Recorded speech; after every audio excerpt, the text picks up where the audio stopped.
Hello, fiends, friends, and familiars. This is Matt Orozco from Macabre Daily here, and I am so excited to be joined by author, programmer, film critic, video artist Payton McCarty-Simas, who is and focuses on genre and horror film particularly. And your second book, which is coming out on July 22nd, That Very Witch: Fear, Feminism, in the American Witch Film, will be released then from Luna Press Publishing. So thank you, Payton, for taking some time to speak with me today.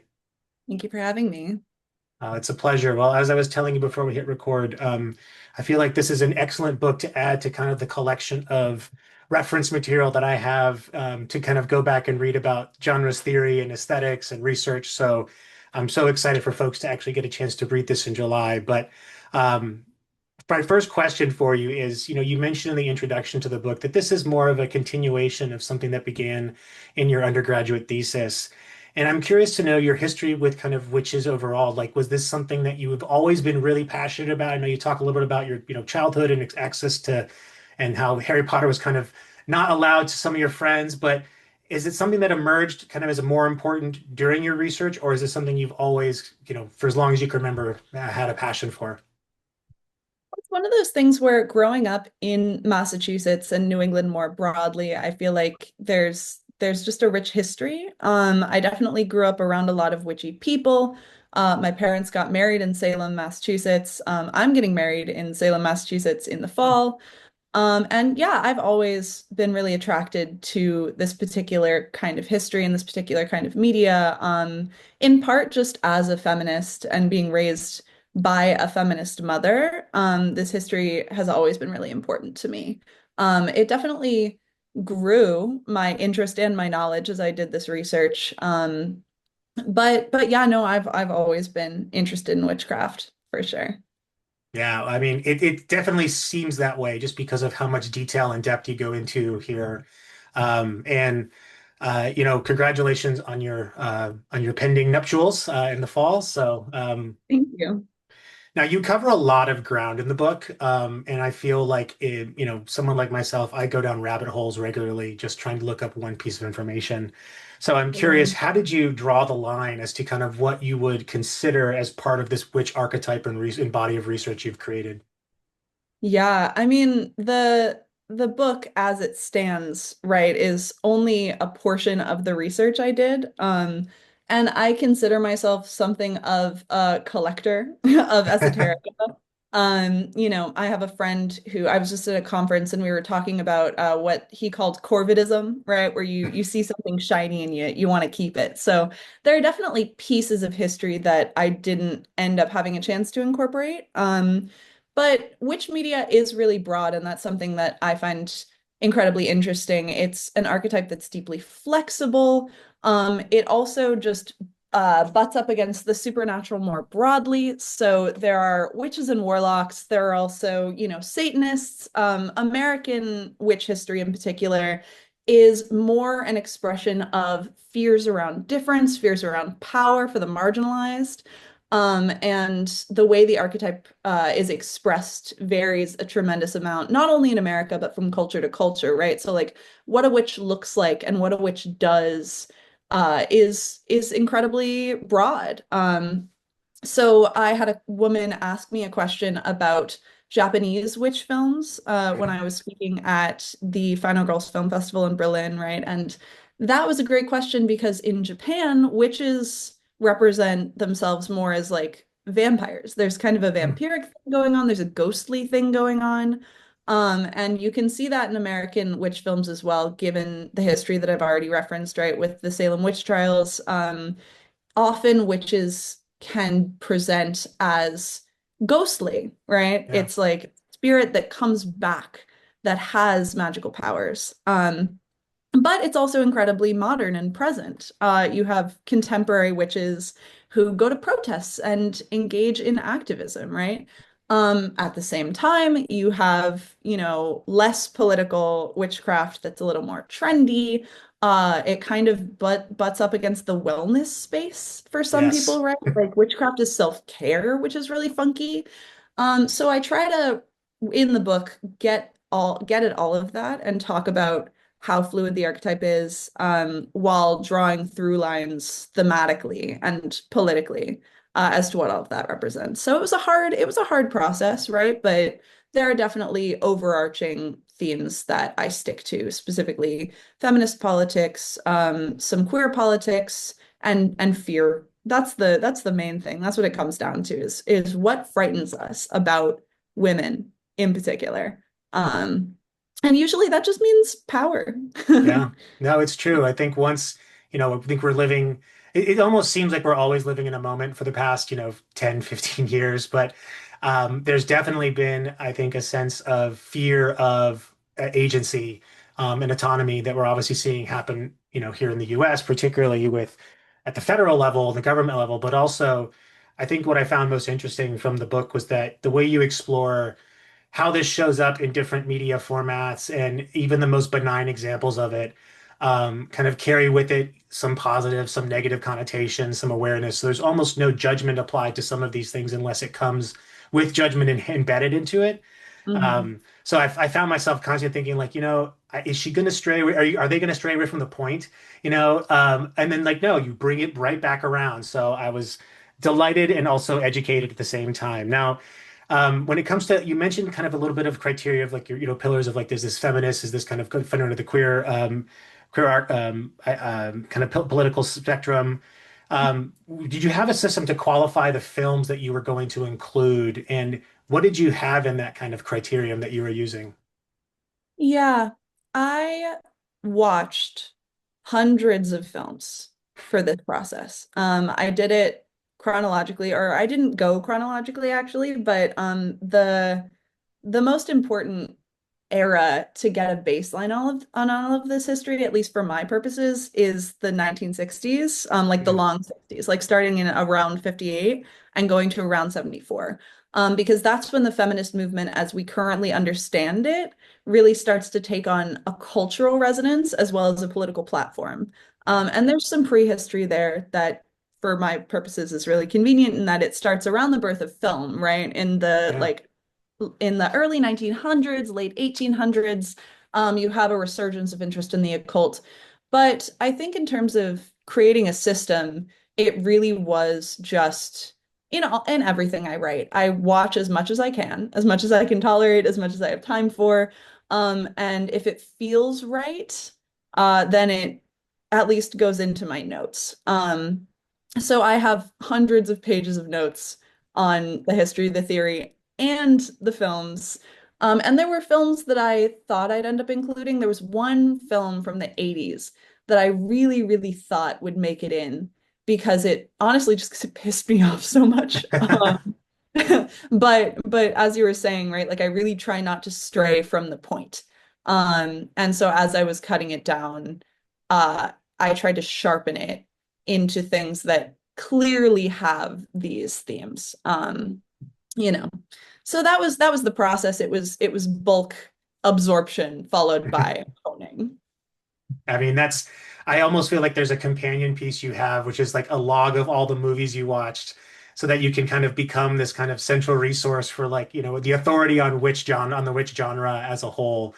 Oh yeah, I Um, have my letterbox list. She's out there.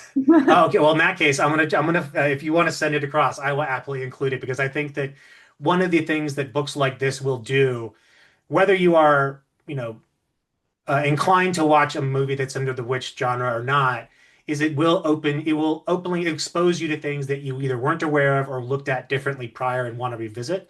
So I Mhm. feel like there's so much that when I read books like these, I walk away from them thinking I've got to take copious notes because I'm like, need to find that one. It's like watching a documentary, it's like the 100 best films of all time. It's like, oh, got to write that one down, etc. So I definitely would love to see that list and happily share it with folks that are interested as well. Now, what I guess are the cultural conditions that you think, because if you looked at so extensively and you do track across 7 decades, the emergence and almost the ebb and the flow of the witch genre, and particularly Mhm. calling out the 80s, where you have this kind of more benign look at how Reaganism looks at, kind of almost minimizes the power of the witch, and shows up in more of a subservient way through things like the Stepford Wives, or sorry, the Witches of Eastwick. But did you find that there's a trend or a pattern insofar as like what typically signifies when we're going to see more of these types of films or media and when we typically see less? Absolutely. I mean, it's one of those things where in during periods where feminism is experiencing a resurgence, right? There is typically a wave of witch media. And that's both empowering and representative of the anxiety that comes with Right, visible progress for feminism.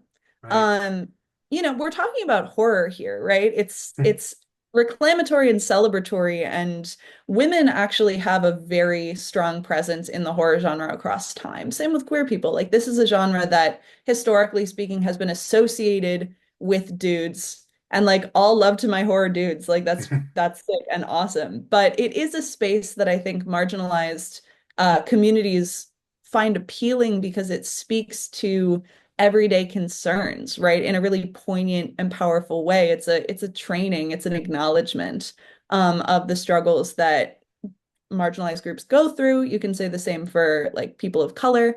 Um, and then as the feminist wave either loses steam or becomes absorbed into the mainstream, the way witches are represented tends to shift into a little more of an ostensibly benign register, like not necessarily actually benign, but the backlash absorbs the archetype and right. chews her up, reframes her as a kind of there's a scholar who describes it as a mode of morale boosting entertainment, right? Where the kind of hegemony of culture is like, oh, maybe she's scary, maybe feminism's scary, but at the end of the day, like we know what it is, and by rendering it familiar and rendering it either silly or funny or cute, that works to diffuse some of the fears that are being represented in the previous cycle of films, right? So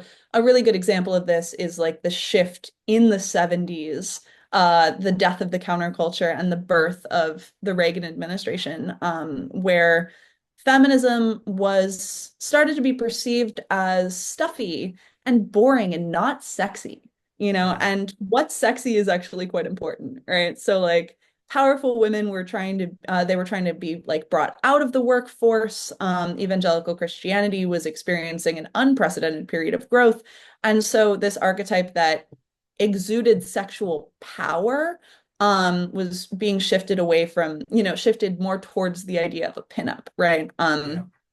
So things like that. And it happened again in the 2010s, and we're in an interesting moment of transition there. And it's as we experience the insanity of American politics right now, it's not entirely clear yet where she's going to land. At one point, I predicted in an article on the Macbeth movie from 2021 that the cycle was fully reaching its decline, its apotheosis, but things are moving in weird ways, so it's not entirely clear what's going to happen yet. No, it's not. And I think the point you made about the wellness community also adds to that because that is such a large part of I I guess I'll call it the complication of our identities at the moment because Mhm. wellness is a very positive thing in kind of its in its most abstract sense, but there are parts of it that are quite malicious in regards to the industry commercialization of it. Hmm. And you even talk about this when you go into the 90s, how, there's almost this pacification of the woman and the feminine at large, and that shows up in things that happen with the Clarence Thomas and Anita Hill, and what happened to Hillary Clinton.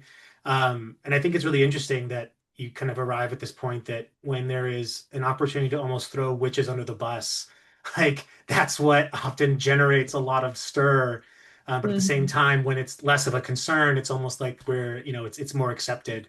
Hmm. So it's really kind of interesting to watch some of the cultural impact of what you've researched and all how just reflecting on my own experience and how that shows up and the things I can recall. Totally. Um, Well, it's but kind of we're funky in terms of the current wellness space that a lot of the archetype of the witch is really tied up with the counterculture and the archetype of the hippie. Um, yeah, and so we're experiencing something that I hesitate to say it's fully unprecedented, but it is unique. That right now, when we think about yoga moms, we do not think about left politics at all. There's always been a little bit of an intersect. I mean, like the political spectrum is obviously a circle, right? So, Right. yoga moms, like crunchy hippie types, have always been vaccine skeptical or whatever you have, right? But like, as goes RFK, so too goes the crunchy granola mom and the radical politics that we associated with that community, or at least the fringe beliefs, the New Age spirituality, is being owned by the Joe Rogans of the world. There was an episode of Joe Rogan where he was talking with a guest about the role of psychedelics in the Salem witch trials, which is What? not, yeah, it's not something you'd expect from that community, right? But like, that's part of I tried to incorporate a kind of micro history of the role of psychedelia in America in this book because I do think that as it touches on wellness and as it touches on politics, says a lot about what's going on. And I think that microcosm of what's been called the crank realignment, right? Conspiracy theory and New Age spirituality going from left to right speaks to why I could not tell you right now where the witch is going to go. Because the archetype, as she stands for difference, is living in a different place right now than Yeah. she was before.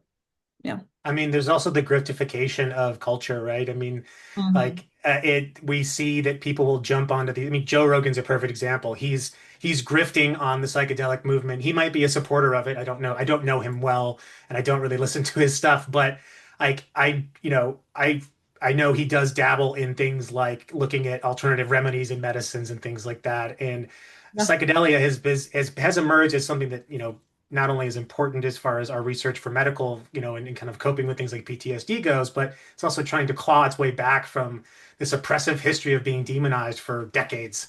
And my Hmm. wife, my wife's a plastic surgeon, and like there's even a type of um, breast augmentation that's called the yoga boob, right? It's like we've wellness has entered this very kind of aesthetic space Yeah. to almost create an identity for people that's something they aspire towards. And so it really is interesting how, again, the idea of the witch is changing, but also adapting to what's happening, and it's almost making it really hard to see how that will change in the future, right? It's like it's obviously we have very little visibility into what's going to happen next, but often we can look at the past to predict it. So it does feel Yeah. like there's no person's game at this point.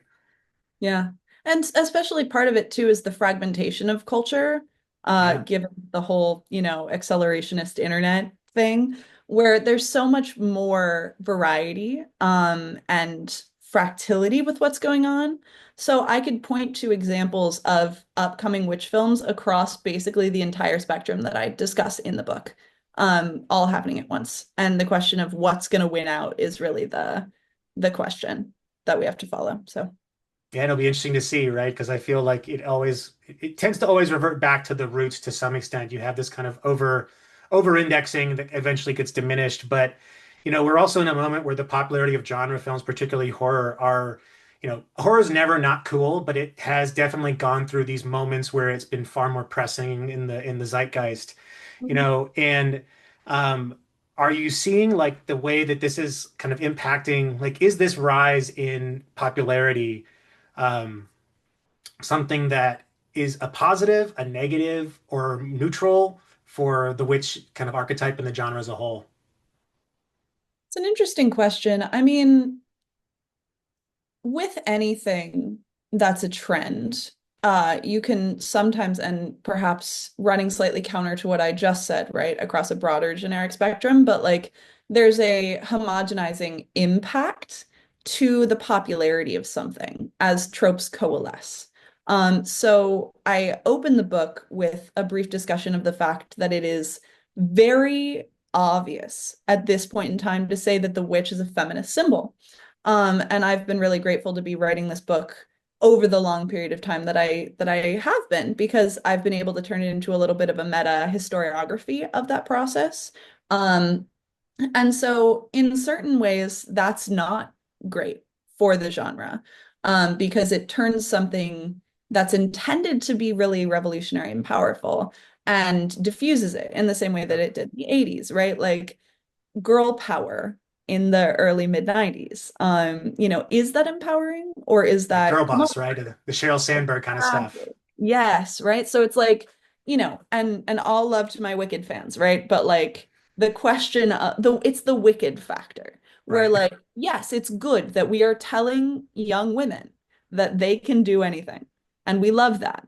But as we take something uh radical and we make it mainstream, I think the problem is a limit of imagination as to what anything really means. We also struggle, I think, outside of horror as the witch appears once more in like comedies and musicals and things like that, with contending with the actual power that the witch has, right? Like witches are not good guys fundamentally. Like this is an archetype about rage and revenge in a lot of instances, particularly in horror. And that's really cathartic and historically powerful because this is the other thing about witches is that this is a political history based in reality, where women were killed, Right. right? This is about a history of dead women who were tortured for being pillars of their community, who were tortured for having money that people didn't think they should have, and on and on. So I personally gravitate towards the more wrathful image of the witch, and I think we're moving a little bit away from her wrath right now. So that's bad. But on the other hand, as I said before, it's good that we can present uh women with an image that is powerful to the point of supernaturalism. So it's a mixed bag, I'd say. Yeah, I mean, I realize in writing the question, like, I don't think there is a like objective right or wrong answer to it so much as it is really dependent on what we're trying to, take out from it. There is kind of a pacification of the witch when you look at something like Wicked. But at the same time, you go to something like The Lords of Salem, where kind of it provides this much more vengeful look, but also more grounded. And so I see it kind of going both ways, where the more we talk about it at large, and the more it becomes acceptable. But at the same time, that acceptance often runs counter to the point of it, which is to be kind of rebellious, different, and push things almost in some cases violently forward, right? Yeah. So that's yeah, it's interesting to think about. And as again, books like these, I think really help people to contextualize what they're experiencing, relate it back to their own, their own personal histories. And even in this, you mentioned it earlier when we were chatting that this is very, even the title of the book is focused explicitly on America. So you tend to you focus almost only on, English speaking films for UK and North America. But is there any intention for you to expand that? Because the witch lore outside of, the West, just looking at even in Europe, but even just look at UK and the US is pretty limited to our histories, whereas outside of it, it has much broader folklore acceptance. It's been much more of a kind of embedded part of, cultures for longer term. So is there a desire for you to kind of expand this into that international lens at some point? Yes and no. I'm fascinated by this archetype. I think her global power says a lot about the potency of the archetype. I think for me, I am a scholar of American history. I am definitely most knowledgeable about American history. And I would definitely encourage scholars with a deeper knowledge of their regional history to expand on this research as well.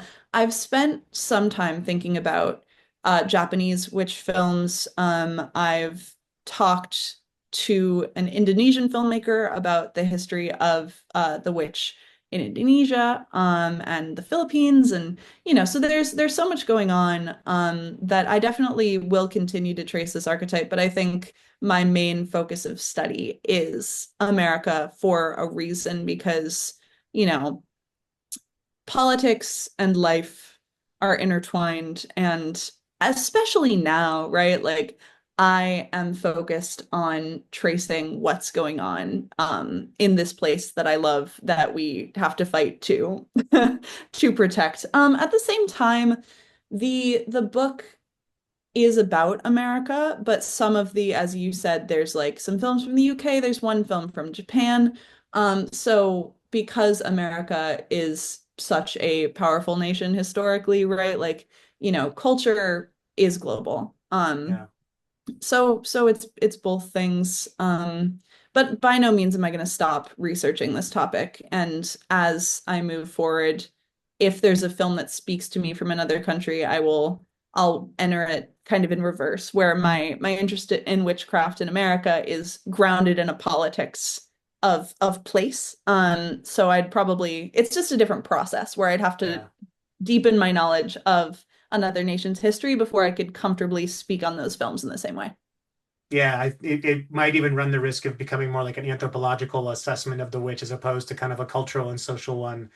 Yeah. Um, but obviously, there's so much rich folklore. I can understand how it can almost be too daunting to try and take on more because if you just look at like the Slavic, for example, the Slavic interpretation, which is vast and varied across different cultures. And I think that um, when we think about the power that comes from the witch, particularly when it relates to agency, autonomy, power, do you find that there's a certain interpretation that carries more agents than the other? Like, is it more important for the witch to be seen as something to be feared as opposed to something to be loved and does one necessarily drive a higher level of purpose or awareness or importance for the archetype? Mm, that's a fun question. I think I think it depends on what you mean by loved. I think because of the specifics of the archetype, for me, and as a horror fan, for me, it's more important that she has the potential to be feared than the potential to be loved. Hmm. Because that's what she's about, right? It's like, Yeah. and you can love characters who bring fear. Like I Oh, maintain that Nancy Downs from The Craft is slashes. innocent. Yes, Nancy Downs is a working class hero who did nothing wrong, and she